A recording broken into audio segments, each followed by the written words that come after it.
Saoud Al-Del, la coopération entre les deux pays était au centre de l'entretien. Notre audience avec son Excellence, Monsieur le Président de la République, n'est pas une chose nouvelle. On cherche à renforcer, à dynamiser les relations qui existent fort heureusement entre la République du Niger et le Royaume d'Arabie Saoudite. Il y a une relation très ancienne, historique entre la République du Niger et le Royaume d'Arabie Saoudite. Et puis l'Arabie Saoudite voit l'angle fructueux des relations qui existent fort heureusement entre ces deux pays. J'ai réaffirmé à son Excellence, Monsieur le Président de la République, l'inauguration très prochaine de 7 centres de santé. Le coût total de ce projet atteint 30 millions de dollars. J'ai réaffirmé à son Excellence, Monsieur le Président de la République, que l'inauguration aura lieu très bientôt. Et puis, son Excellence, Monsieur le Président de la République, a demandé aussi la situation des pèlerins nigériens qui suivent de près. Il m'a demandé vraiment la situation des visas octroyés aux Nigériens. J'ai réaffirmé à son Excellence, Monsieur le Président, que le quota destiné au Niger a été épuisé depuis une semaine. Le consulat et l'ambassade d'Arabie Saoudite ont pu, en une semaine, délivrer 12 144 visas. Et puis l'ambassade a reçu aussi une lettre de remerciement émanant du secrétariat à l'organisation du Hajj. Hospitalier ultra-moderne à Niamey, le président de la République, Issoufou Mahamadou, a procédé ce matin de la première pierre de sa construction, fruit de la coopération sino-nigérienne. Cet hôpital de référence de 500 lits permettra de décongestionner les centres hospitaliers déjà existants. Askou Jibrilla, Isaka Issa, Hafsatou Mahamadou. Cette cérémonie marque le lancement officiel des travaux de construction de l'hôpital national de référence de Niamey, financé par la République populaire de Chine pour un montant de 27 milliards de francs CFA. Cet hôpital d'une capacité de 500 lits sera construit et équipé par une entreprise chinoise, Beijing Urban Construction. La concrétisation de cette œuvre tant attendue prouve une fois encore l'excellence de relations de coopération qui existent entre le Niger et la République populaire de Chine. La coopération médico-sanitaire entre les deux pays date de plusieurs années et cette cérémonie solennelle, il faut le rappeler, coïncide avec le 64e anniversaire de cette République. La construction de cet hôpital de référence cadre avec les objectifs du plan de développement sanitaire 2011-2015, a dit le gouverneur de la région de Niamey, car elle permet l'accessibilité aux soins de qualité. Cet hôpital constitue le plus grand en Afrique, financé par le gouvernement chinois. Une fois construit,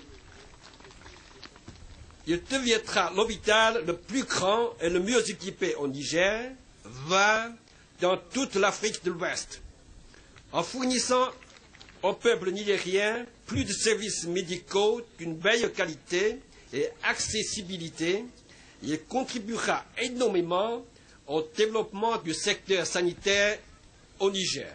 La Chine a aidé le Niger à améliorer les conditions médico-sanitaires, à perfectionner le niveau des services médicaux et à soulager les douleurs du grand public. Cet événement longtemps attendu par la population nigérienne devient aujourd'hui une réalité grâce à l'engagement des autorités de la 7e République qui font de la santé de la population une priorité. Et la Chine, à travers la construction de ce joyau, dotera le Niger d'une infrastructure de pointe en matière de santé. Cet investissement grandiose que nous offre la coopération chinoise est une importante contribution à la mise en œuvre du plan de développement sanitaire 2011-2015. Cet hôpital disposera de toutes les commodités d'un hôpital de 4e niveau de référence, destiné à assurer la prise en charge effective des pathologies rencontrées dans notre pays, voire au-delà. En effet, sur le plan de l'organisation des services, cet hôpital national de référence est organisé en 6 parties, à savoir un bloc de services d'urgence médico-chirurgicale disposant de 2 salles d'opération et d'une capacité de 24 lits d'observation. Un bloc de services de consultation externe disposant de plus de 15 box spécialisés de consultation. Chirurgie, pédiatrie, gynéco, ORL, ophtalmo, etc. Un bâtiment administratif comportant le département de l'enseignement et de la recherche disposant de salles de cours, de conférences et de laboratoires d'appoint de formation. Un ensemble médico-technique dans un bâtiment de 3 étages comportant le bloc opératoire constitué de 12 salles d'opération, l'ensemble du plateau de diagnostic, un bloc d'hospitalisation regroupant l'ensemble des pavillons d'hospitalisation, y compris les pavillons VIP et les services des maladies infectieuses. Une zone réservée aux services annexes qui accompagnent les activités de l'hôpital, à savoir les locaux techniques, les centrales de production d'oxygène et de vide, incinérateurs, morgues, cuisine, buanderie, stations d'épuration, châteaux d'eau, etc. C'est dire que le programme Niamey-Ala se réalise pas à pas au grand bonheur de nos populations. Les travaux de construction de ce complexe hospitalier dureront 26 mois et une fois achevé, ce complexe assurera l'accès aux soins à toute la population tout en réduisant le nombre des évacuations sanitaires. Secrétariat général du gouvernement, le président de la République, chef de l'État, son Excellence Issoufou Mahamadou a signé un décret portant intégration dans le corps judiciaire. Au terme de ce décret, M. Issoufou Sadou, ayant exercé les fonctions de greffier en chef et de greffier 5 ans après l'obtention de la maîtrise en droit, est intégré sur titre dans le corps judiciaire.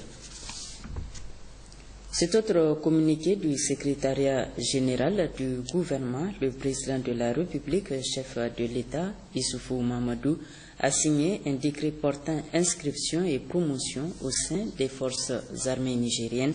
Au terme de ce décret sont inscrits au tableau d'avancement complémentaire au titre de l'avancement normal pour l'année 2013 et promus au grade supérieur les officiers des forces armées nigériennes dont les noms suivent pour compter du 1er octobre 2013. Au grade de colonel-major, les colonels Soumana Zengina, matricule OASM, Mahamadou Abou Tarka, matricule OASM. Au grade de colonel, les lieutenants-colonels Tchemogo Mamadou Moussa Mega, matricule OASM, Altini Munkaila, matricule OASM, Chebou Idrissa, matricule OASM. Au grade de lieutenant-colonel, les commandants Ilyas Youssoufou, matricule OASM, Salissou Mohamed Salissou, matricule OASM. Au grade de commandant, les capitaines Idi Jibagi Suleiman, matricule OASM, et Nouhou Abdou Halidou, matricule OASM.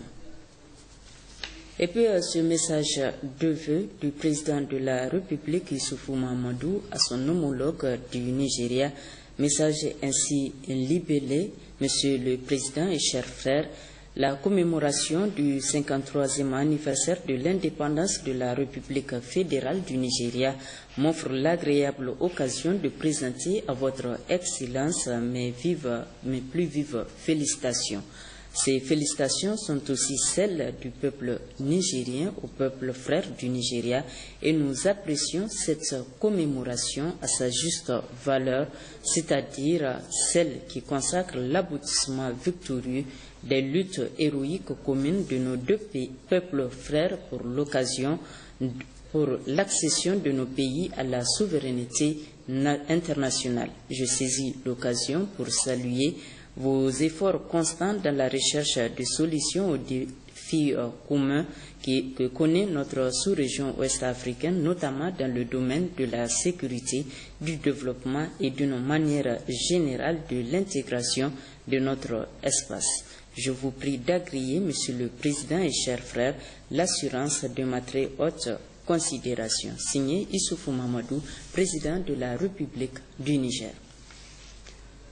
Ce communiqué du secrétariat général de l'Assemblée nationale, le président de l'Assemblée nationale a l'honneur d'informer, mesdames, messieurs les députés, que la deuxième session ordinaire de l'Assemblée nationale au titre de l'année 2013 est convoquée pour le vendredi 4 octobre 2013 dans l'hémicycle place de la Concertation à partir de 10 heures. Conférence de presse du ministre de la Justice, garde des Sceaux, au cabinet du Premier ministre cet après-midi. Cette conférence fait suite aux importantes décisions adoptées hier au Conseil des ministres. Marou Amadou revient ici sur la révocation du président du Conseil de ville de Niamey, Oumarou Moumouni Dougari. Un extrait de son intervention. S'agissant des dispositions du décret 2003-118, ces articles 2 et suivants disposent ce qui suit. Article 2. La région, le département, la commune et la communauté urbaine peuvent contracter des emprunts pour les motifs suivants. La couverture des dépenses inscrites à leur budget d'investissement. C'est important de noter ça. On ne parle pas de budget de fonctionnement et vous avez vu, lorsque je rappelais les faits, que 300 millions ont été empruntés pour des facilités de caisse. Il ne s'agit donc pas là du respect de cet article 2.1. Article 2.2, le financement de leur quote-part en cas d'association avec d'autres régions, départements ou communes pour réaliser des œuvres ou services d'intérêt commun. Le financement de leur engagement dans l'exécution d'un contrat plan avec l'État. Le financement de leurs engagements dans l'exécution des contrats, arrangements et ou conventions d'intérêt commun qui les lient avec des personnes morales de droit public autres que l'État, les régions, les départements et les communes. Le financement de leurs engagements dans le cadre de la coopération décentralisée. Article 3. La région, le département, la commune et la communauté urbaine peuvent contracter les 3 types d'emprunts ci-après. Les crédits bancaires ou emprunts octroyés par d'autres organismes financiers, les emprunts publics par émission d'obligations, les emprunts intercollectivités.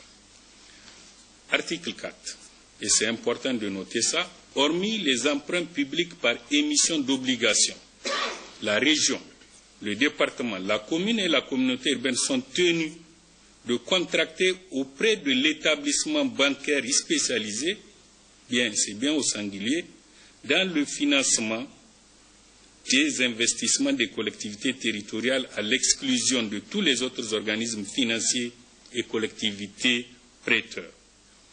Hier, c'était, s'il faut faire une lecture de cet article 4, c'était la CPCT. Actuellement, c'est l'ANFIC, l'Agence nationale de financement des collectivités territoriales.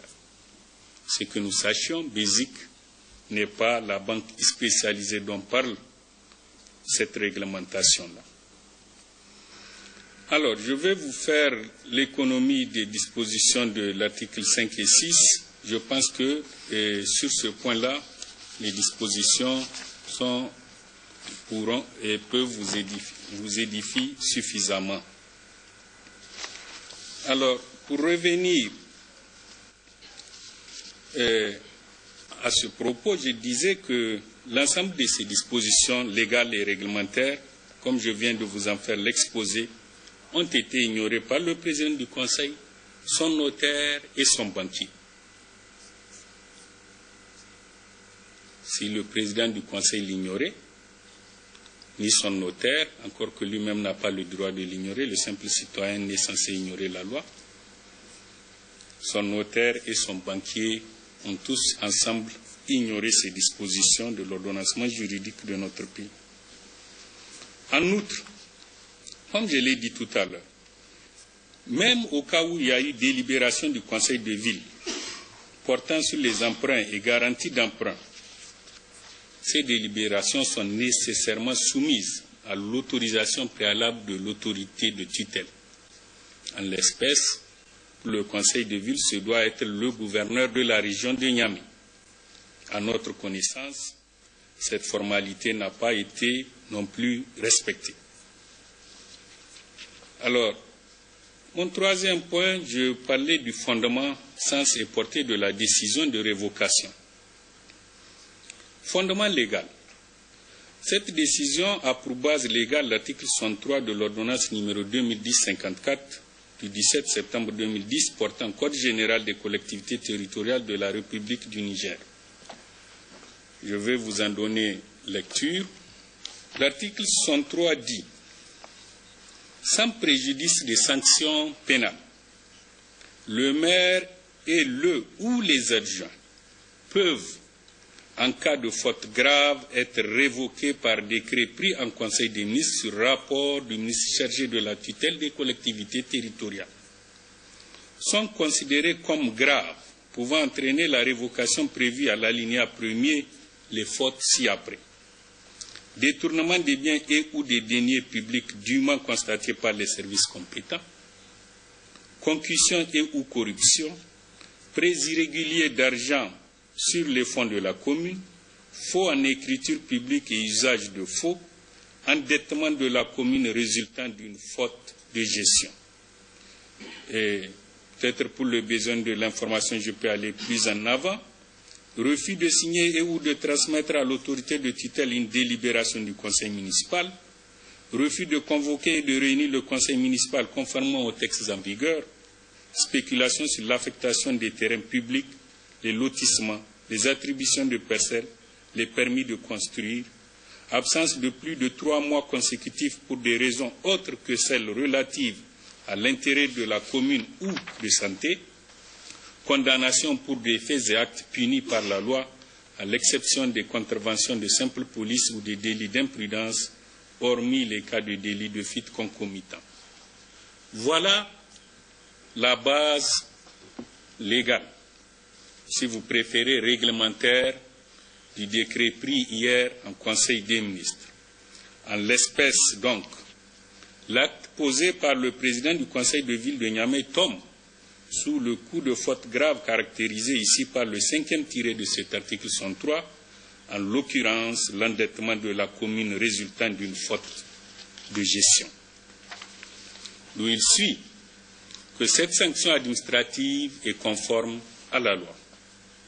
Ça, c'est portée de la décision. Sachez, et il faut le savoir, que le gouvernement n'avait d'autre choix que de prendre cette décision. Il faut le savoir. Si le ministre de l'Intérieur, chargé de la décentralisation, s'asseyait sur ce dossier, c'est lui qui aurait été responsable devant la Haute Cour de justice pour violation d'une obligation légale, celle de faire rapport au Conseil des ministres des 10 faits et soumettre le projet de décret à son approbation.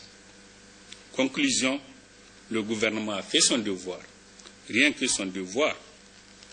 Et j'ai envie de dire que la loi est dure, mais c'est la loi. S'il devait, le président du conseil de ville devait exercer un recours, il le fera lorsque d'abord ce décret lui sera notifié. Pour qu'il lui soit notifié, il faut qu'il soit signé par le président de la République, publié au journal officiel, et en tout cas, ce qui est important dans le cas d'espèce, c'est la notification. À l'instant où, le trouvant à son cabinet, à la mairie de Niamey, on lui notifie cette décision s'appliquera. Il cessera donc d'être maire, cessera d'être président du conseil de ville, et son intérim sera assuré conformément aux lois. Et quant à votre question relative au président du conseil de ville de Maradi, qui aurait fait l'objet d'un rapport de la Halcia, ce rapport n'est pas encore bouclé, même s'il a fait l'objet de publication, n'est pas définitivement clos, mais je puis vous dire qu'une fois ce rapport transmis, les mesures qu'imposent les circonstances seront prises à l'égard de ce maire comme de tous les maires qui seront dans ces cas-là. C'est pour cela qu'il faut, à mon avis, dire, puisque inutile de dire que beaucoup de circonstances ont permis de savoir les faits que nous avons su au Conseil de ville de Niamey. Tous ceux dont les cas seront connus par les autorités compétentes feront des traitements et de la même rigueur, mais conformément à la loi. Conformément à la loi. La loi, comme je l'ai dit, je vous ai donné à la fois l'énoncé des lois que des règlements en vigueur, Il s'agit de voir les faits qui sont en cause et d'appliquer la loi. Si c'est une mesure de suspension qu'imposent les faits au regard de la loi, c'est ça qui sera fait et par qui de droit. Si c'est la révocation qui est encourue, c'est ça qui serait fait à la lecture de la loi. Le gouvernement d'union nationale mis en place le 13 août 2013 est l'aboutissement d'un long processus conformément à la vision du président de la République, chef de l'État, Issoufou Mahamadou, qui a toujours précisé qu'une fois au pouvoir, il mettra en place un gouvernement de ce type pour faire participer l'ensemble des filles et fils du pays à l'œuvre de construction nationale. La genèse de la formation du gouvernement d'union nationale avec Diallo Abdel Jalil. Puisqu'on parle d'unité, revenons chez nous, au Niger. Est-ce que vous seriez favorable à un gouvernement d'union nationale si demain vous étiez élu? Absolument. Et cela est clairement contenu dans mon programme. Si j'étais élu, je mettrais en place un gouvernement d'union nationale qui va rassembler toutes les forces vives. Je n'exclurai personne. S'il était élu, il mettrait en place un gouvernement d'union nationale pour éviter les échecs qu'ont connus les précédents régimes, disait Issoufou Mahamadou à la veille du second tour de l'élection présidentielle de 1999. Élu, il ne sera pas en 1999, mais en 2011. Le président de la République, Issoufou Mahamadou, est resté fidèle à sa vision politique, celle de mettre en place un gouvernement d'union nationale. Sa main tendue à son adversaire au second tour de l'élection présidentielle et à ses camarades pour participer à l'œuvre de construction nationale dans son discours d'investiture le 7 avril 2011 en est une preuve. C'est enfin le lieu de rendre un vibrant hommage à mon adversaire du second tour, le président Séni Oumarou. Je l'invite, avec tous ses camarades, à se joindre à nous. L'idée de la formation d'un gouvernement d'union nationale a depuis lors fait son petit bonhomme de chemin. 14 années après, et face aux nouveaux défis auxquels fait face le pays, le président Issoufou a aujourd'hui plus que toujours raison de mettre en place un gouvernement d'union nationale. Son initiative reçoit l'adhésion des Nigériens dans leur écrasante majorité. Les déclarations de soutien fusent de partout. Parmi celles-ci, on peut retenir celle rendue publique le 31 août 2013 par 68 députés, tous bords politiques confondus.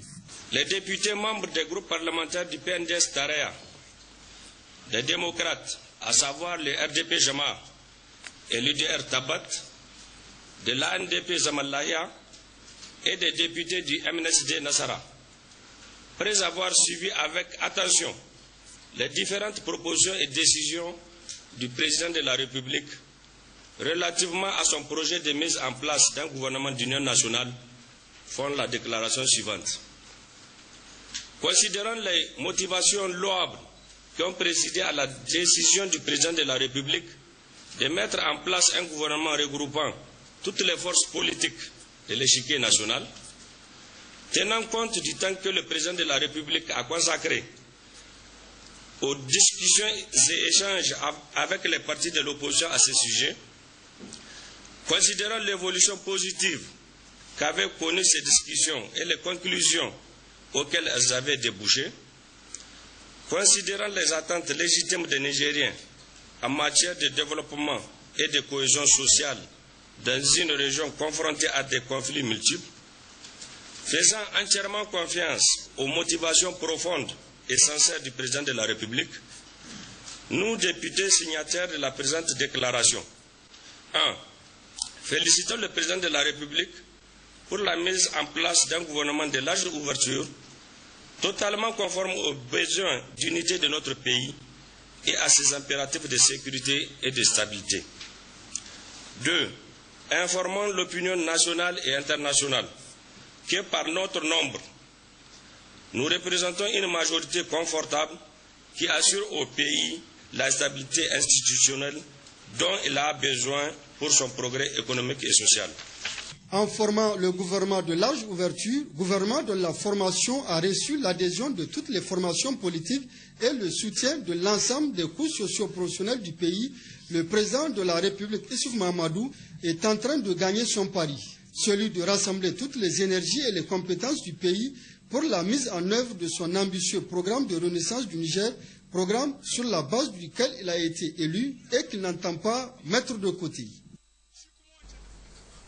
Vous suivrez d'ailleurs en partie magazine de ce journal un documentaire sur le sujet, un documentaire intitulé « Le gouvernement d'union nationale, un noble dessein du président Issoufou Mahamadou » à suivre en fin de journal. À noter que le gouvernement d'union nationale continue d'enregistrer les adhésions des populations. La dernière adhésion émane des militants du MNSD Nasara de Difa qui ont tenu ce matin une assemblée générale extraordinaire consacrée à l'examen de la situation sociopolitique nationale. Au terme de leur rencontre, les militants du MNSD de Difa ont rendu publique une déclaration de soutien à leurs camarades entrés au gouvernement d'union nationale mise en place par le président de la République. Nous, militants et sympathisants du MNSD Nasara de la région de Difa, réunis en assemblée générale extraordinaire, ce jour, mardi 1er octobre 2013, à l'effet d'examiner la situation sociopolitique et la vie du parti, faisons la déclaration dont la teneur suit. Considérant la demande du président de la République, chef de l'État, pour la formation d'un gouvernement d'union nationale, considérant les multiples discussions engagées entre le président de la République et le président du MNSD Nasara, puis entre le président de la République et le bureau politique national du MNSD Nasara, considérant la décision de 8 présidents de section du MNSD Nasara sur le principe d'un gouvernement d'union nationale, considérant la décision responsable et courageuse du bureau politique national du MNSD Nasara du 25 juillet 2013 pour d'union nationale, considérant les discussions engagées entre le MNSD Nasara et l'ARN, considérant l'acceptation des conditions posées par le MNSD Nasara par les autres partis membres de l'ARN, considérant qu'au MNSD Nasara, le respect de la parole donnée a toujours été l'attitude des leaders politiques et des militants, et l'intérêt général est plus important que l'intérêt personnel, l'Assemblée générale extraordinaire des militants et sympathisants du MNSD Nasara de la région de Difa se déclare solidaire de la décision du bureau politique national du 25 juillet 2013. Adhérons totalement à la formation du gouvernement d'union nationale du 13 août 2013. Apportons notre soutien résolu, ferme et indéfectible à nos camarades du parti pour le sens élevé du patriotisme dont ils ont fait preuve en plaçant l'intérêt du Niger en avant et respectant par là même la parole donnée en digne militant du MNSD Nasara. Soyons rassurés que nous, militants du MNSD Nasara de la région de Difa, vous resterons fidèlement dévoués et prompts à répondre à tous vos mots d'ordre, n'en déplaise aux troubadours politiques et autres oiseaux de mauvaise augure frappés de myopie politique. Au demeurant, nous rappelons que le MNSD Nasara n'appartient à un seul individu, mais qu'il appartient à tous ses militants. Les démocrates de façade et les marchands d'illusions doivent se dire que les temps ont révolu et que le peuple nigérien, sachant faire la différence entre la bonne graine et l'ivraie, c'est là où se trouvent désormais ses intérêts. Enfin, nous militantes et sympathisants du MNSD Nasara de la région de Difa, réaffirmons notre soutien sans réserve au gouvernement d'union nationale, tant prôné par son Excellence El Hadji Issoufou Mahamadou, président de la République, chef de l'État. Vive le Niger, vive le Niger, vive le MNSD Nasara, vive la section de MNSD Nasara de Difa, en avant pour la cohésion et l'unité nationale. Je vous remercie. L'actualité en ce 1er octobre 2013, c'est aussi la rentrée scolaire 2013-2014, effective ce matin sur toute l'étendue du territoire national. Pour le niveau primaire, c'est la région de Maradi qui a servi de cadre au lancement de cette rentrée et c'est la ministre de l'enseignement primaire, de l'alphabétisation, de la promotion des langues nationales et de l'éducation civique qui a procédé au lancement. Kassoum Moutari. Le choix de la ville de Maradi pour lancer solennellement la rentrée scolaire à travers tous les territoires nationaux ne peut être le fait d'un hasard. En effet, Maradi n'est pas seulement la plaque tournante de l'économie nationale, elle est aussi la capitale de l'une des régions les plus peuplées du Niger, avec une population longtemps étiquetée comme quelque peu réticente à la scolarisation en général et à celle des filles en particulier.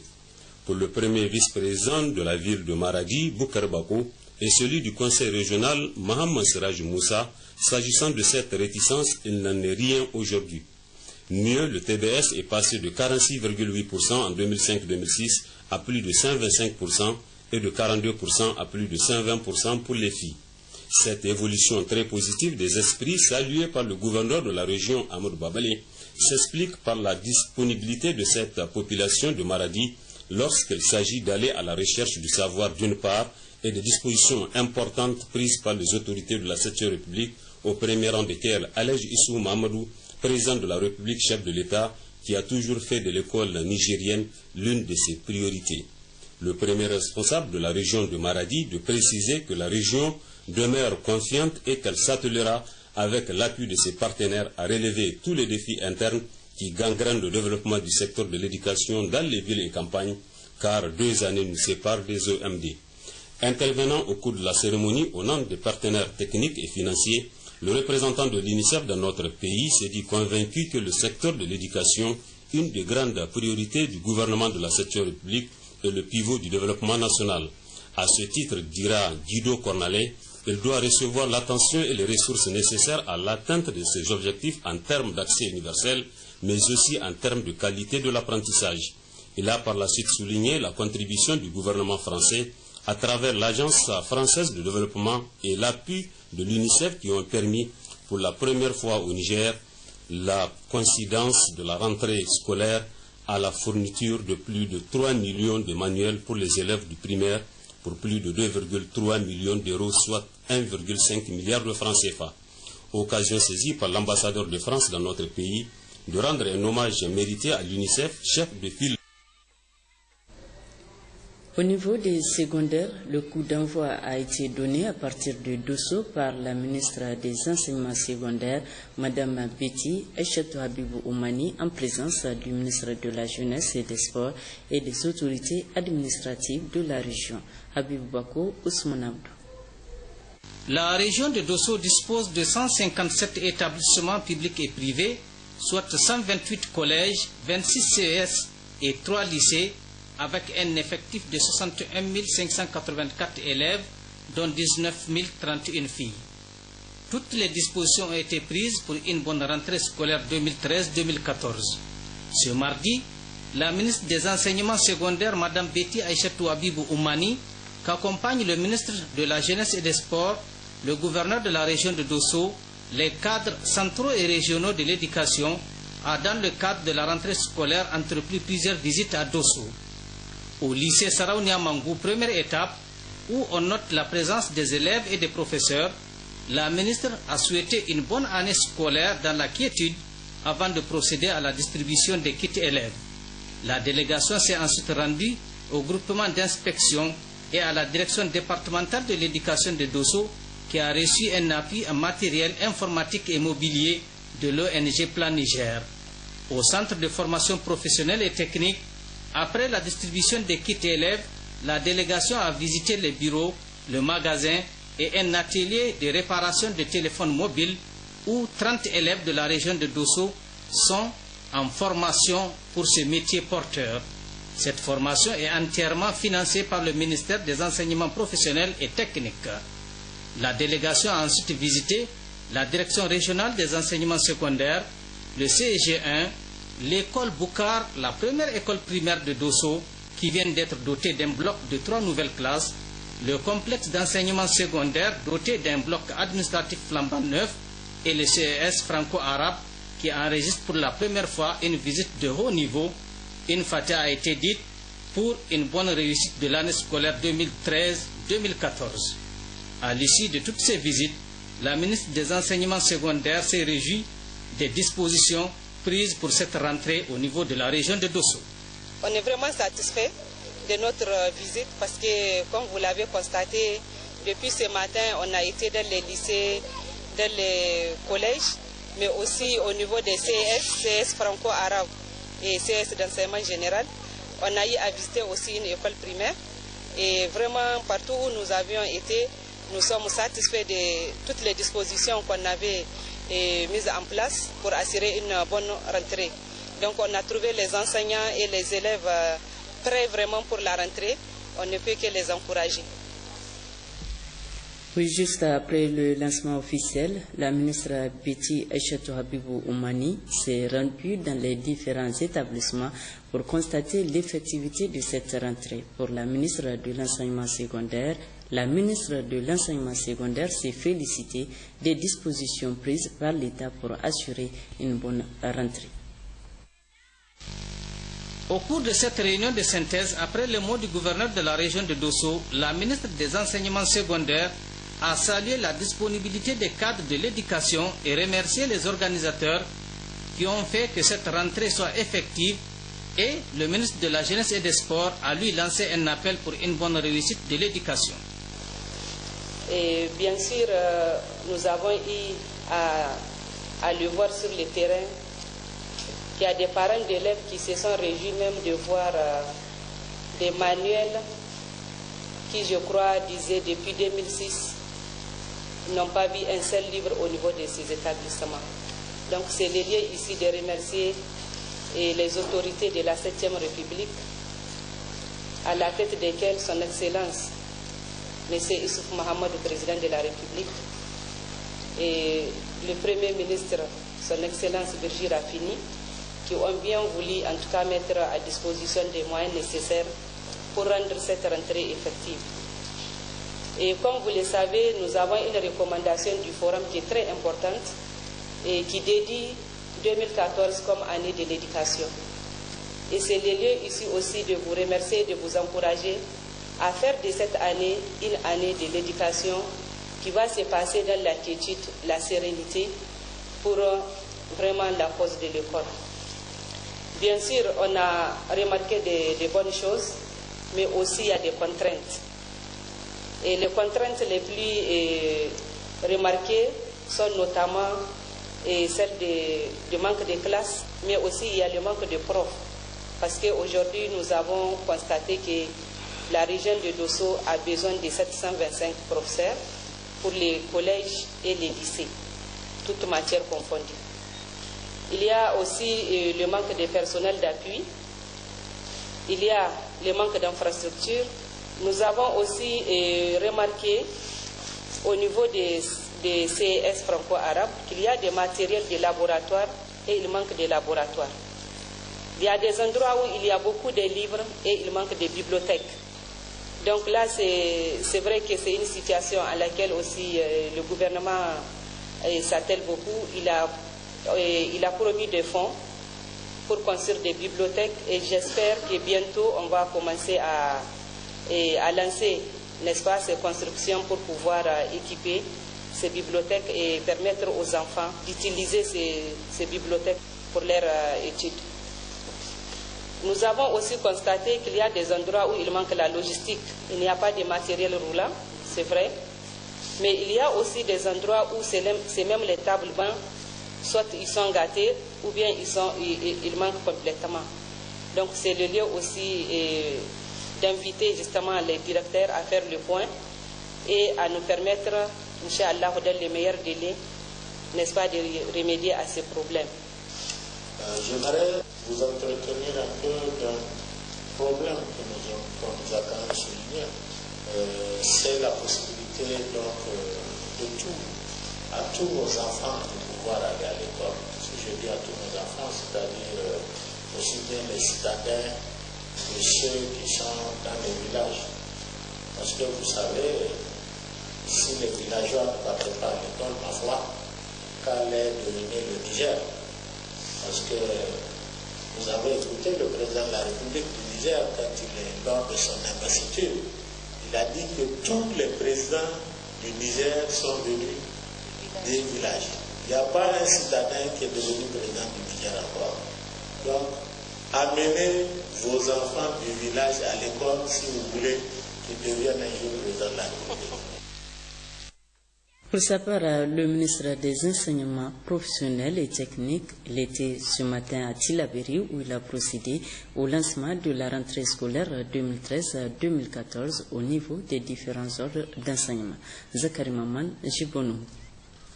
C'est par la visite du centre de formation professionnelle et technique de Tillabéri, le CFPT, et en compagnie du gouverneur de la région, des cadres centraux et des responsables régionaux de l'éducation à tous les niveaux que le ministre des Enseignements professionnels et techniques a débuté sa mission de lancement de la rentrée scolaire 2013-2014 au niveau des différents ordres d'enseignement.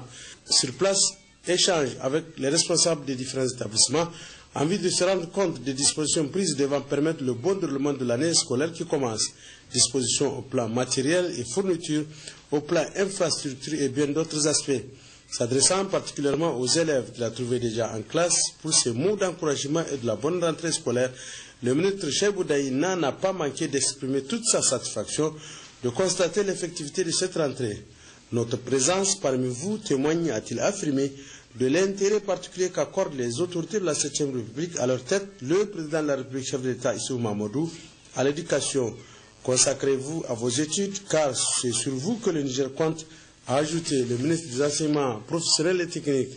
Ces mêmes messages d'encouragement, le ministre Cheibou Daïna les a transmis aux élèves et enseignants du CES, du CEG Algérie, à ceux de l'école primaire quartier et au CEG 1 visités par la mission ministérielle. À toutes les étapes, le constat est le même. Toutes les dispositions sont prises pour que l'année commence dans de bonnes conditions. Le ministre des Enseignements professionnels et techniques a prodigué des sages conseils à étudier dans le calme et la discipline. Leur a dit le ministre des Enseignements professionnels et techniques d'un établissement à un autre.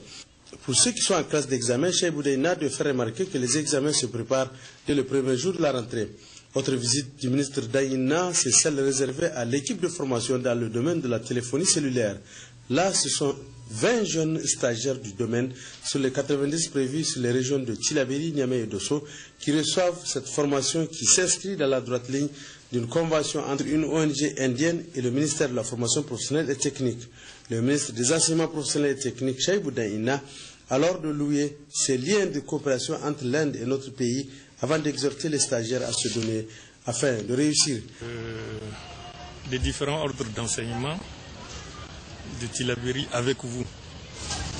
Et avec vous, avec moi, vous avez constaté que les élèves sont sur place, les enseignants sont sur place et le matériel a même commencé à être distribué, et les livres et les cahiers. Ce qui signifie que la rentrée est effective. Et je présume que c'est cela, c'est la même chose sur l'ensemble du pays. En tout cas, à Tillabéri, la rentrée est effective et j'ai eu à souhaiter aux élèves comme à leurs enseignants une bonne année scolaire. J'ai eu à leur donner un certain nombre de conseils parce que l'éducation est essentielle pour notre pays. C'est avec l'instruction, c'est par l'éducation qu'on peut développer notre pays. Et c'est par la visite de l'atelier de menuiserie et de mécanique auto et le stand d'exposition des produits du CFPT Tillabéri que le ministre des Enseignements professionnels et techniques a bouclé ses visites. Oui, à marge de la visite des différents établissements de la place, le ministre des Enseignements professionnels et techniques a présidé la cérémonie d'inauguration du FAFCA, le Fonds d'appui à la formation professionnelle continue et à l'apprentissage. Nous retrouvons Zakari Maman et Jibono.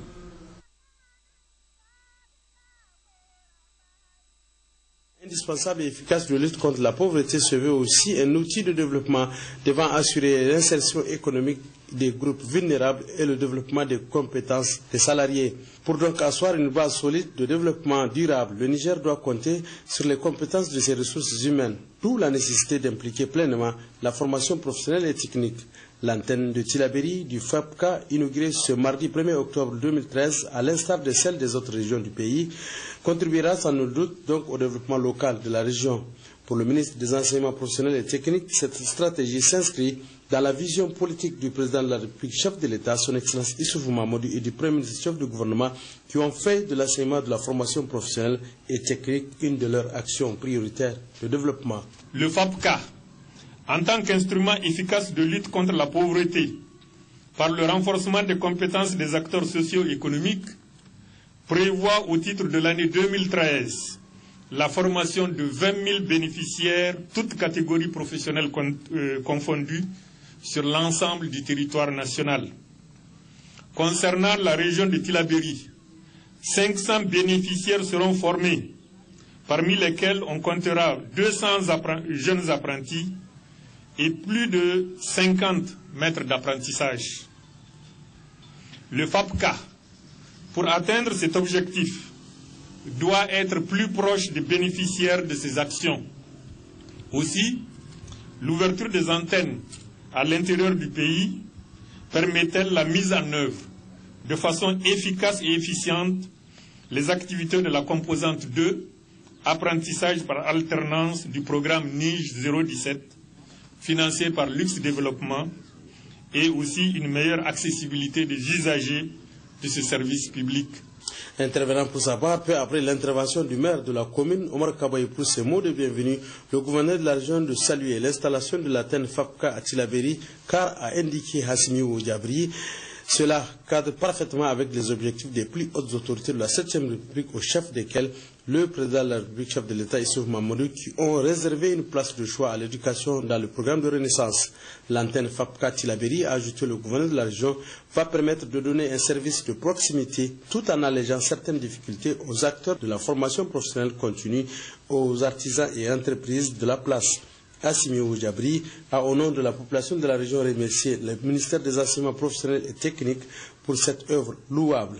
Quant au DG de FAPCA, du Fonds d'appui à la formation professionnelle continue et à l'apprentissage, Aléo Hima, il s'est employé pour rappeler les motivations réelles et le processus de la création du FAPCA avant de signifier toute l'importance de la mission dévolue au FAPCA. Nous soyons sûrs que FAPCA fera efficacement à sa mission.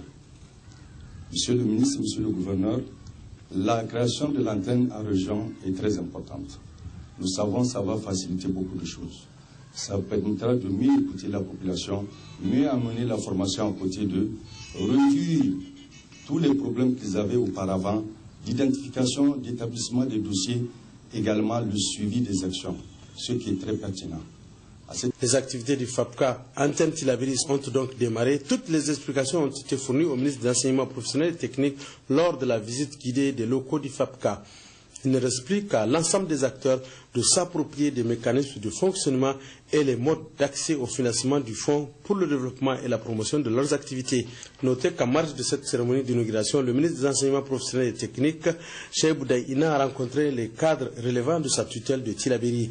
Une rencontre de prise de contact où le ministre Cheikh Boudaïna a échangé avec ces derniers sur la mise en œuvre des différentes activités ainsi que sur les questions relatives à l'amélioration des conditions de travail des agents. Ils se sont également intéressés aux voies et moyens quant au développement de ce sous-secteur, notamment la formation professionnelle et technique en adéquation avec les besoins socio-économiques du pays. Et puis cette signature de convention pour changer de registre, le gouvernement du Niger et la Banque ouest-africaine de développement ont procédé hier à la signature de l'accord de prêt relatif au financement partiel du projet de bitumage de la route Madawa-Bouza-Keta-Tamaski, projet financé par la BOAD à hauteur de 12,9 milliards de francs CFA. Askou Jibrila, Sekinoto Abdou. Ainsi, la ministre déléguée chargée de l'aménagement du territoire et du développement communautaire et le président de la Banque ouest-africaine de développement ont signé l'accord de prêt relatif au financement partiel du projet de bitumage de la route Madawa, Bouza, Keita, Tamaski. Ce projet d'un coût global de 12,9 milliards de francs CFA vise à l'amélioration de la mobilité sur l'axe Madawa, Bouza, Keita et Tamaski.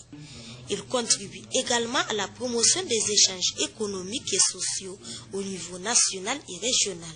Par cet accord de prêt, la BEAD met à la disposition de l'État nigérien des ressources d'un montant global de 12,9 milliards de francs CFA pour le financement du projet. Ce concours porte à 363 milliards de francs CFA le montant total des engagements de la BEAD au Niger, tous secteurs confondus, et à 170 milliards de francs CFA le montant total de ces engagements dans les domaines des infrastructures routières. Et je voudrais réaffirmer la disponibilité de la BEAD à accompagner le gouvernement nigérien dans les efforts déployés pour la réalisation du programme de développement économique et social prévu pour la période 2012-2015. La ministre déléguée chargée de l'aménagement du territoire et du développement communautaire a salué cette initiative de la BOAD avant de réitérer l'engagement du gouvernement à garantir une bonne exécution du projet.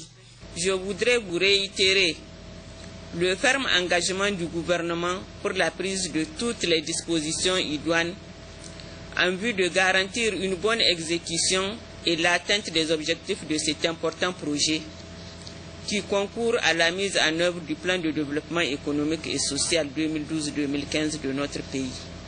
Le gouvernement veillera en particulier, conformément aux indications des plus hautes autorités de notre pays, sur l'amélioration de la capacité d'absorption de ressources ainsi mises à la disposition de notre pays par la Banque. Ce geste témoigne une fois de plus l'exemplarité de la coopération économique qui lie fortement la Banque ouest-africaine de développement et le Niger. Ce projet consiste ainsi en la réalisation d'un linéaire de 140 km sur une largeur de 10 mètres. Un projet qui renforcera davantage les efforts du gouvernement pour un développement économique et social du Niger. Convention toujours, environ 32 milliards de francs CFA seront débloqués pour la construction d'un complexe commercial autour de la raffinerie de Zender et la réhabilitation de la route Zender-Beck-Imbergé, longue de 56 km. Ce projet verra le jour grâce au partenariat public-privé. La convention a été signée cet après-midi par les différentes parties concernées, à savoir le ministère de l'Équipement, le ministre délégué au budget, la société nigérienne Ramata Construction et la cellule d'appui au partenariat public-privé. Le compte-rendu de la cérémonie avec Akouté Oglasan, Gérard Abdelaziz. Bientôt, la route Zender-Bakimbirji, raffinerie de la Soraz, longue de 56 km, sera réhabilitée dans le cadre d'un partenariat public-privé qui lie avec cette signature de convention la société nigérienne Ramata Construction, représentée par son PDG Abdallah Ali Alpha, les ministres de l'Équipement et des Finances et la cellule d'appui au partenariat public-privé. L'entente prévoit également la construction et l'exploitation d'un parking gros porteur, d'un motel de 350 chambres, d'un restaurant, d'une zone marchande et de stations-service. En fait, il s'agit de créer un complexe commercial autour de la zone de Soraz.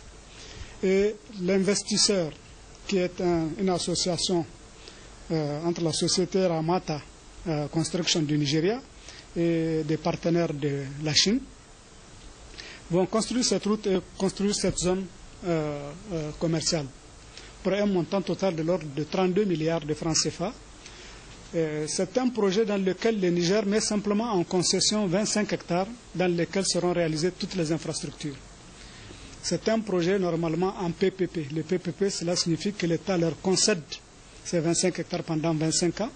Ils vont réaliser leur complexe commercial et ils vont donc rentabiliser, exploiter et se rembourser eux-mêmes. C'est donc une grande première. Le PDG de Ramata Construction et le ministre de l'Équipement se sont réjouis de l'aboutissement du projet. Mieux, Ibrahim Nomaou entend prioriser le partenariat public-privé pour le développement des infrastructures au Niger. Si le projet, en tout cas, prendra forme et arrive à son terme, en tout cas participera dans une large mesure à l'amélioration des conditions de vie, non seulement de ceux qui sont aux alentours de Soraz, mais de ceux qui, en tout cas, viendront visiter ou faire de Soraz un pôle commercial.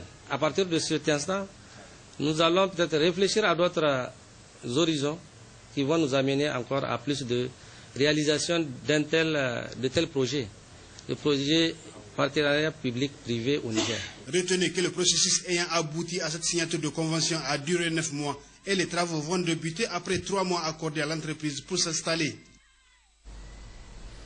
Ouverture ce matin à Maradi d'un atelier de renforcement de capacité sur la gestion des conflits ruraux et la vulgarisation des textes en la matière. La cérémonie d'ouverture a été présidée par le secrétaire général du gouvernement, Gandou Zakara. D'autres précisions avec Moussa Jariri et Marana Idrissa. Il faut rappeler que cette session de formation intervient après une série d'autres ateliers de renforcement des capacités tenus en 2012 à l'endroit des cadres de commandement du niveau ministériel jusqu'au niveau préfectoral. Il regroupe les chefs traditionnels, les responsables territoriaux de la gendarmerie nationale, de la garde nationale et les magistrats venus de 4 régions de notre pays, à savoir Zender, Tawa, Maradi et Difa.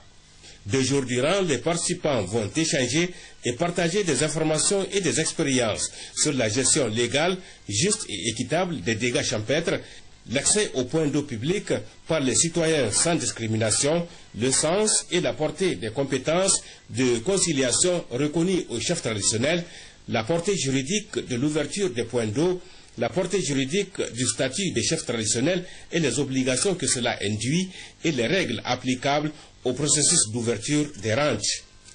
Échange d'informations et d'expériences entre les participants, c'est bien le sens que donne le secrétaire général du gouvernement à cette rencontre de Maradi. Gandou Zakara leur a tout d'abord transmis les salutations et encouragements du président de la République et du Premier ministre. L'atelier d'aujourd'hui, comme c'est dénoncé, ne veut pas être un lieu de formation théorique.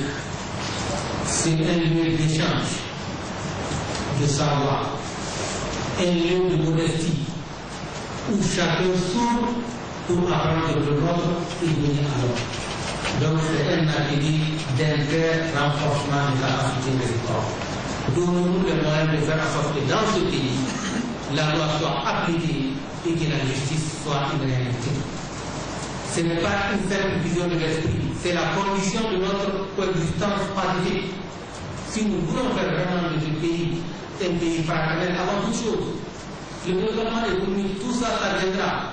Mais pour qu'il y ait la superstructure, il faut qu'il y ait la justice. Il faut que chaque citoyen se sente citoyen, qu'il se sente traité comme l'égal de n'importe quel autre. Et ça, nous avons tous une responsabilité ici. Dans son allocution de bienvenue, le secrétaire général de la région a souligné que la rencontre de Maradi cadre parfaitement avec le programme de la Renaissance et les préoccupations des plus hautes autorités de la 7e République, au premier rang desquelles son Excellence Issoufou Mahamadou, président de la République. Pour Moussa Ibrahim, cet atelier qui fera des participants des rouages pertinents de l'amélioration de la gouvernance au Niger leur permettra de saisir le fil conducteur des fonctions qu'ils occupent et de percevoir les obligations et exigences liées à ces fonctions. Célébration du 64e anniversaire de la République populaire de Chine. Ici à Niamey, l'événement a été marqué par une réception offerte par l'ambassadeur de Chine au Niger à sa résidence. Plusieurs personnalités civiles et militaires ont pris part à la cérémonie. Issoufou Suleiman, Gérard Abdelaziz. Shihu, dans son mot, s'est d'abord appesanti sur le miracle économique chinois En effet, depuis la fondation de la République populaire de Chine il y a 64 ans et surtout depuis le lancement de la politique de réforme et d'ouverture il y a plus de 30 ans, la Chine va connaître un développement rapide et soutenu. Malgré cette prouesse économique, la Chine demeure toujours un pays en voie de développement. Après avoir rappelé ce contraste chinois et la dynamique nouvelle impulsée par la toute nouvelle équipe dirigeante de l'État pour amoindrir la situation, le diplomate chinois a loué les liens d'amitié et de fraternité qui unissent le Niger et la Chine. La coopération entre nos deux pays a obtenu des résultats fructueux. Par exemple, la coopération pétrolière a transformé le Niger, pays importateur du pétrole, en pays raffineur. L'année dernière, rien que ce projet a généré 94 milliards de francs CFA au profit des finances nigériennes, ce qui a créé une source financière régulière en faveur du développement du Niger, dont le peuple en est le plus grand bénéficiaire. Jusqu'à la fin du mois d'août dernier, la Chine a déjà formé plus de 1004 Nigériens, toutes catégories confondues. Chaque année, le gouvernement chinois offre au Niger plusieurs dizaines de bourses d'études. En juillet 2012, son Excellence M. Issoufou Mahamadou, président de la République, a effectué avec succès une visite en Chine, au cours de laquelle il a formulé pour la première fois l'établissement des relations de coopération stratégique entre la Chine et le Niger. Maintenant, nos deux pays sont en train de travailler d'arrache-pied pour atteindre ce but. La Chine souhaite sincèrement que les relations de coopération entre la Chine et le Niger se développent chaque jour davantage et que celles entre les autres pays et le Niger ne cessent de se renforcer. Ce soir, j'ai encore une bonne nouvelle à vous annoncer. C'est aujourd'hui à Pékin, ce matin à 10 h, heure de Pékin, que le ministre d'État Amadou Boubacar Cissé a signé avec la partie chinoise un accord de prêt d'un montant total d'$1 milliard. Notez que plusieurs personnalités civiles et militaires ont répondu présents à cette réception, notamment des présidents d'institutions de la République et des membres du gouvernement et du corps diplomatique accrédités de notre pays. Oui, comme annoncé, la rentrée scolaire 2013-2014, c'est ce mardi 1er octobre sur toute l'étendue du territoire national. Pour le niveau primaire, c'est la région de Maradi qui a servi de cadre au lancement de cette rentrée, cérémonie présidée par la ministre de l'enseignement primaire, de l'alphabétisation, de la promotion des langues nationales et de l'éducation civique. Kassoum Moutari. Le choix de la ville de Maradi pour lancer solennellement la rentrée scolaire à travers tous les territoires nationaux ne peut être le fait d'un hasard. En effet, Maradi n'est pas seulement la plaque tournante de l'économie nationale, elle est aussi la capitale de l'une des régions les plus peuplées du Niger, avec une population longtemps étiquetée comme quelque peu réticente à la scolarisation en général et à celle des filles en particulier. Pour le premier vice-président de la ville de Maradi, Boukar Bako, et celui du conseil régional, Mohamed Siraj Moussa, s'agissant de cette réticence, il n'en est rien aujourd'hui. Mieux, le TBS est passé de 46,8% en 2005-2006 à plus de 125% et de 42% à plus de 120% pour les filles. Cette évolution très positive des esprits, saluée par le gouverneur de la région, Amadou Babale, s'explique par la disponibilité de cette population de Maradi lorsqu'il s'agit d'aller à la recherche du savoir d'une part et des dispositions importantes prises par les autorités de la 7e République, au premier rang desquelles Alej Issou Mahamadou, président de la République, chef de l'État, qui a toujours fait de l'école nigérienne l'une de ses priorités. Le premier responsable de la région de Maradi de préciser que la région demeure confiante et qu'elle s'attelera avec l'appui de ses partenaires à relever tous les défis internes qui gangrènent le développement du secteur de l'éducation dans les villes et campagnes, car 2 années nous séparent des OMD. Intervenant au cours de la cérémonie au nom des partenaires techniques et financiers, le représentant de l'UNICEF dans notre pays s'est dit convaincu que le secteur de l'éducation, une des grandes priorités du gouvernement de la 7e République, est le pivot du développement national. À ce titre, dira Guido Cornalet, il doit recevoir l'attention et les ressources nécessaires à l'atteinte de ses objectifs en termes d'accès universel, mais aussi en termes de qualité de l'apprentissage. Il a par la suite souligné la contribution du gouvernement français à travers l'Agence française de développement et l'appui de l'UNICEF qui ont permis pour la première fois au Niger la coïncidence de la rentrée scolaire à la fourniture de plus de 3 millions de manuels pour les élèves du primaire pour plus de 2,3 millions d'euros, soit 1,5 milliard de francs CFA.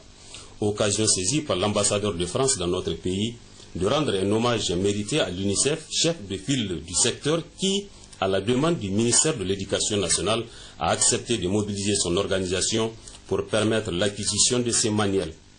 Par cette action, devait préciser Christophe Bouchard, la France montre concrètement que l'éducation est une des priorités de son action de coopération au Niger, car l'éducation est essentielle pour son avenir et ses populations. La France va continuer de façon très claire d'apporter son soutien à l'éducation au Niger dans les années à venir, a-t-il conclu, avant de présenter ses félicitations et ses encouragements à la ministre Ali Mariama ainsi qu'à ses collaborateurs.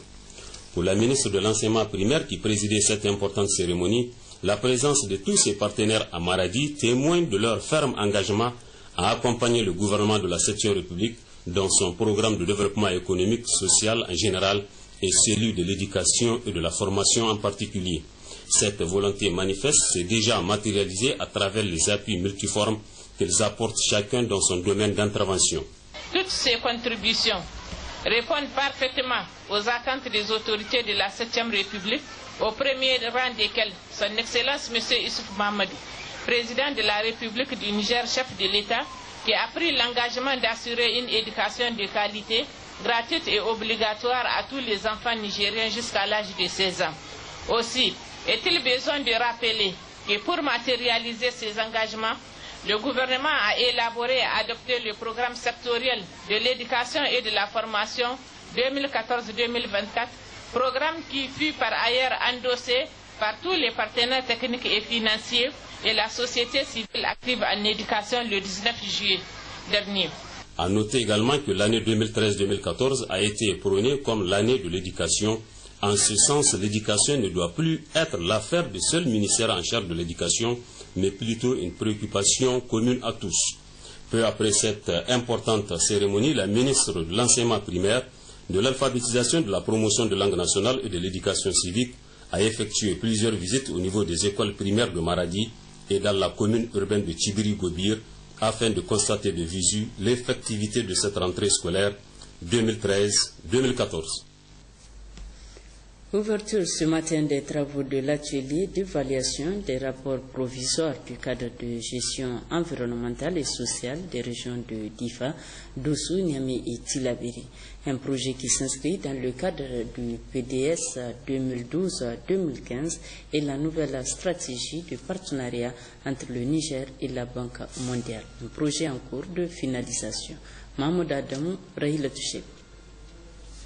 Le projet de développement urbain, d'infrastructures et de gestion des catastrophes, objet du présent atelier d'évaluation, a pour objectif de renforcer les capacités en gestion des risques et des catastrophes par l'amélioration des infrastructures rurales et urbaines et aussi de réduire la vulnérabilité des populations exposées aux inondations par le renforcement des capacités des institutions locales. Ainsi, les participants à cet atelier venus des régions de Difa, Dosso, Niamey et Tillabéri auront à examiner les rapports de ce projet. L'exercice pour lequel vous êtes sollicité procède du besoin d'un examen indépendant, impartial et objectif des rapports provisoires du cadre de gestion environnementale et sociale, du cadre de politique de réinstallation des populations et du plan de gestion pestes et pesticides élaboré par le promoteur du projet. Les résultats de vos travaux seront synthétisés par le BUI et transmis au promoteur pour finalisation des rapports indiqués.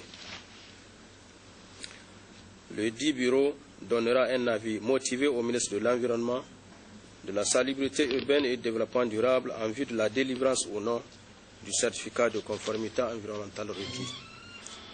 Je précise bien que le cas échéant, de la mise en œuvre où votre comité a l'attitude, si cela s'avère incontournable, de rejeter librement un rapport d'étude d'impact, notamment dans le cas où les termes de référence agréés par le ministère de l'Environnement, de la Salubrité urbaine et du Développement durable n'ont pas été scrupuleusement respectés.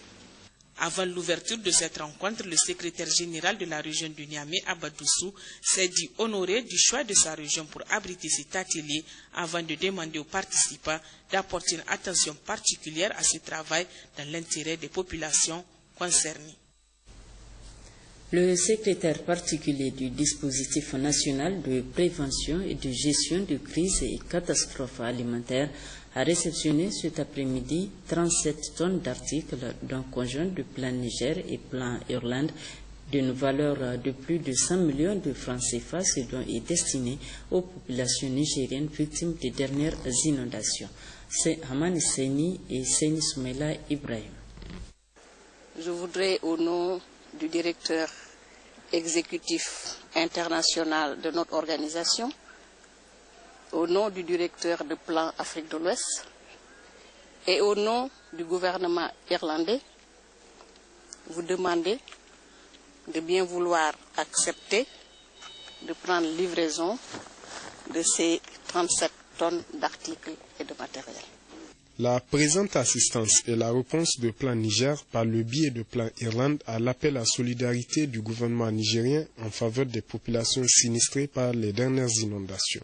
Cette aide est peu de choses au regard des besoins des sinistrés, mais elle constitue un réel effort de notre part et de la part de nos collègues de Plan Irlande, et nous espérons qu'elle permettra aux populations sinistrées de la région de Tillabéri, qui est principal destinataire, d'atténuer un peu les problèmes auxquels elles font face. Par la voix du secrétaire particulier du dispositif national de prévention et de gestion des crises et catastrophes alimentaires, le gouvernement promet de mettre cette assistance immédiatement à la disposition des populations concernées. Je puis vous assurer, Madame la représentante, que les 37 tonnes de produits non alimentaires d'une valeur de presque 208 000 $, soit à peu près 103 millions de francs CFA, que vous nous livrez cet après-midi, seront mises à la disposition des populations nécessiteuses ciblées dans les plus brefs délais.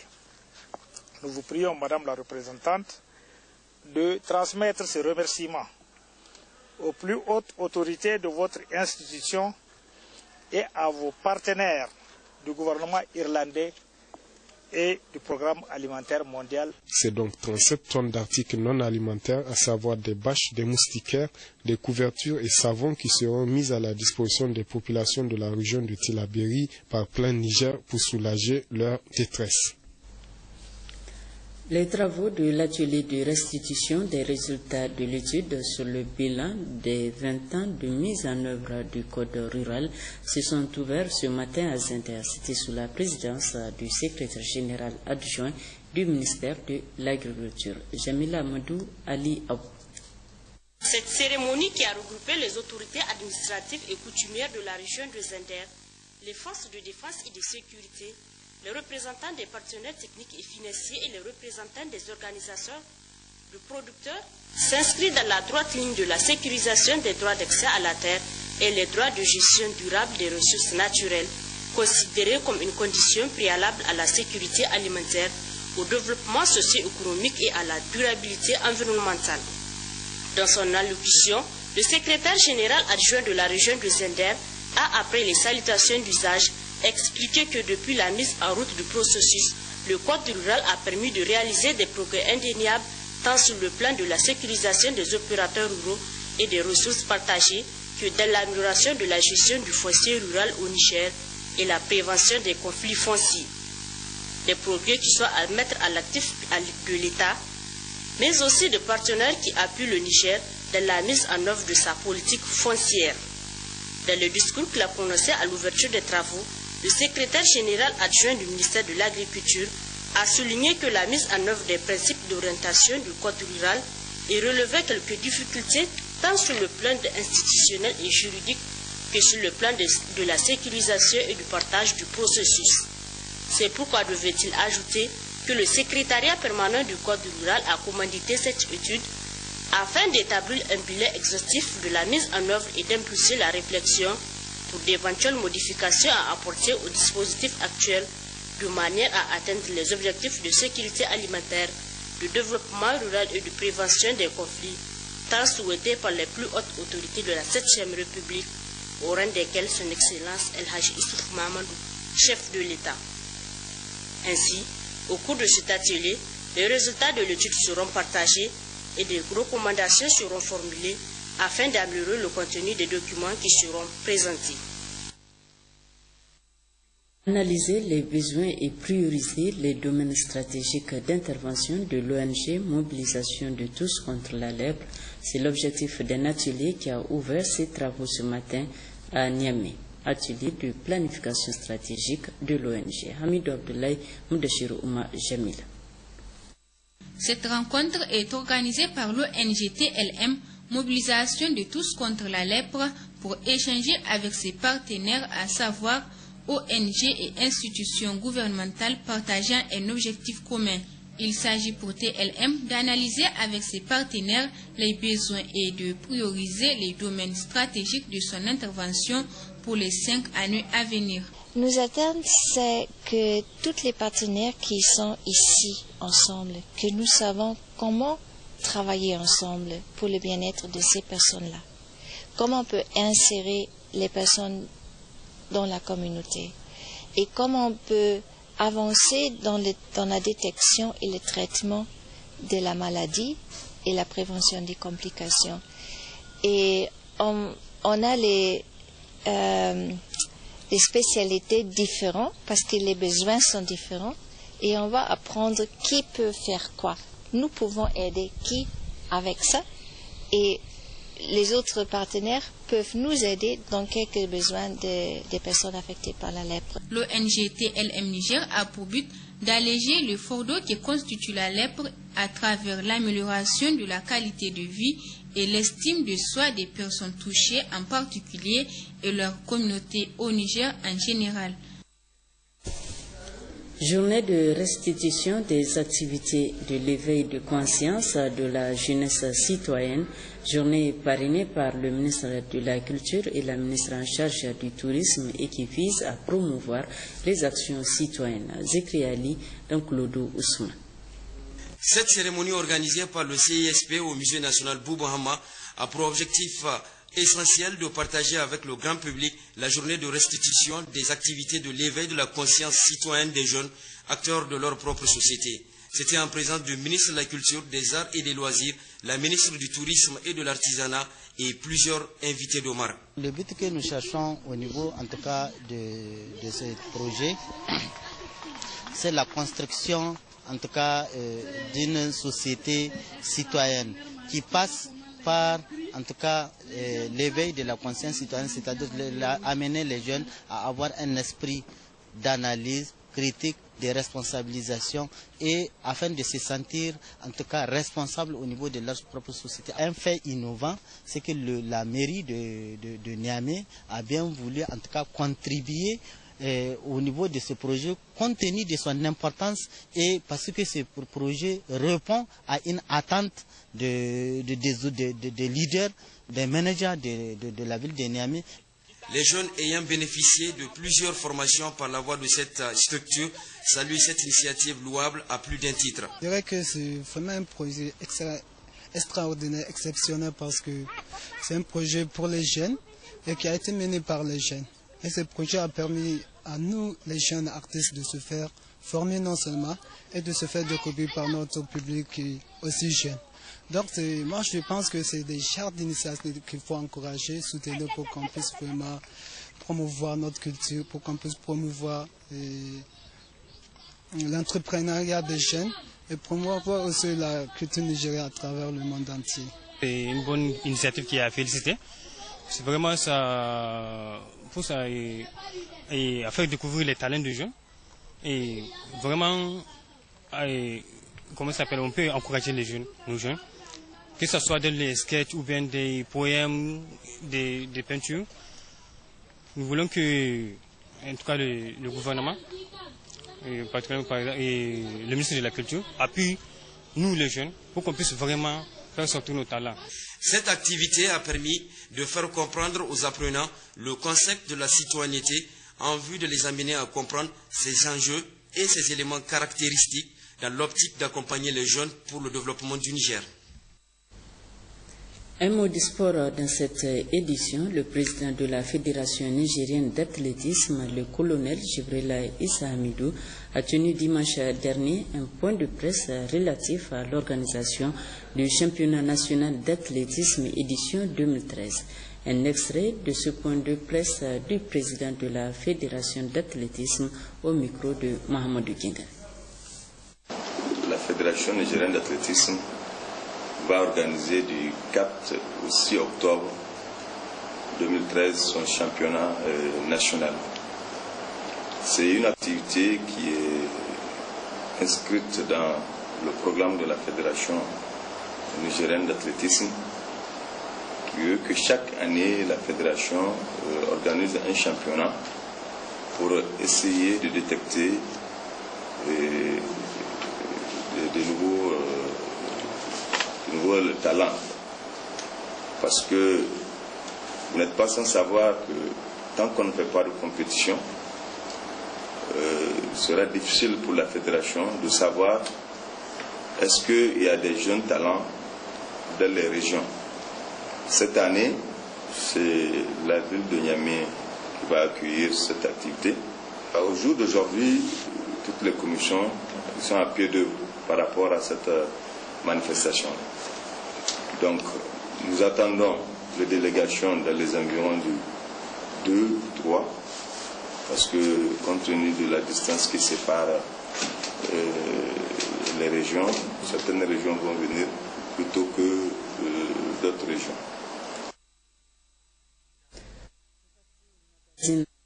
Cette édition, je vous propose de suivre le film documentaire intitulé « Le gouvernement d'union nationale, un noble dessein du président Issoufou Mahamadou », document réalisé par Moussa Amani.